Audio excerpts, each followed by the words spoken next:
Thank you for tuning in once again. We decided we would be inside today, both because it's pouring down rain and we thought we would spare you the airplane this time. But as I've been reflecting on this a lot over the last number of weeks, it seems pretty obvious that most of us are not very good at enduring suffering for very long. We need to have some kind of sliver of hope or find some way of finding meaning. Otherwise, we're quickly led to despair. I don't know about you, but this pandemic thing seems like it's been a very long slog. I'm tired. I want a break. I'm getting kind of grumpy. I want my mother. And she's probably looking down at me from heaven and shaking her head and saying something sweet. You can get through this. God is with you. He's always with you. My mother was pretty much always sweet. Me, not so much. I have more of a Durbin personality. She was a Kelly. I can be quick to flare in anger. I'm also quick to forgive and to move on. But not so sweet. But you've probably figured that out by now. But you, St. Andrews, have always been sweet to me, and I'm very grateful for that. But I digress. I want to talk about hope, what we need to get us through this pandemic. But we need to make some distinctions here. Hope is not tied to what we think might be the outcome. It's not optimism because we sense that things are going to get better. No, real hope is what has been called mystical hope, which is a complete reversal of our usual way of looking at things.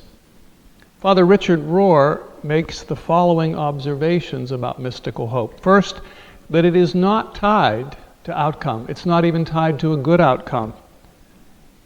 It is tied to the future. It lives a life of its own, seemingly without reference to external circumstances or conditions.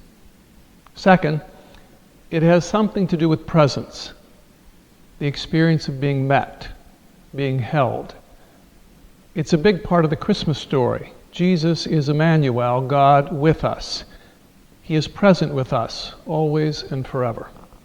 Third, mystical hope bears fruit within us in strength and joy and a sense of peace, a lightness of being, he calls it.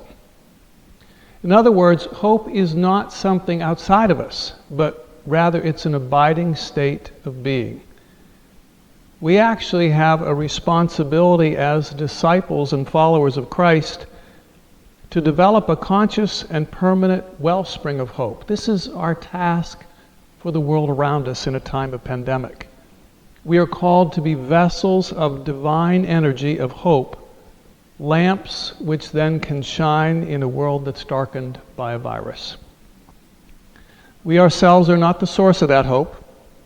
We cannot manufacture it within us ourselves, but the source always dwells deeply within us.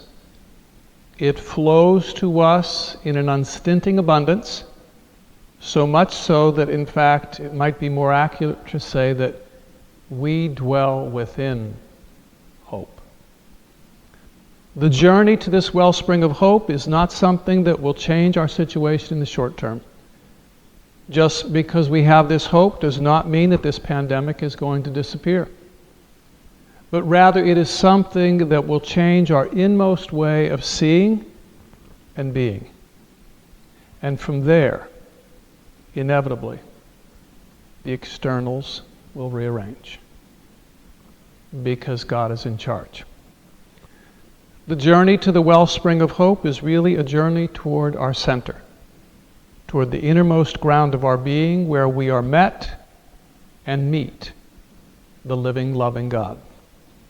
Hope is our path through this.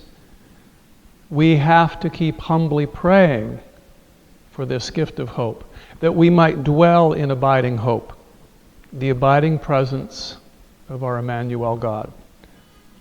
Thank you for listening. May God deepen our hope, for He is indeed in charge. Hooray for that, and amen.